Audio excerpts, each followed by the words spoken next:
Want to know how to search homes and apartments in Agoda? Well, no worries. In this video, I'm going to show you an easy step-by-step guide on how you can do it.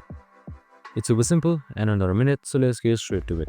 Now, first things first, simply open up your agoda.com website. So once you're there, just make sure you are logged in as well. So we have also created a video on how to log in, so make sure to watch it.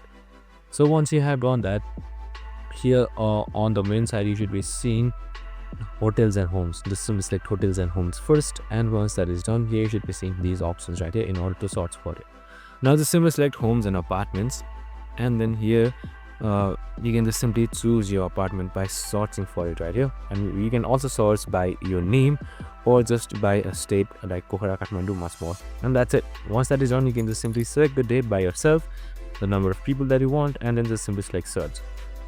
And once that is done, your search should be complete and you should be shown homes and stays or apartments in Agoda. I hope this video helped. If it did, make sure to like, subscribe, and tune in with us for more of these videos. Have a good day and see you in the next one.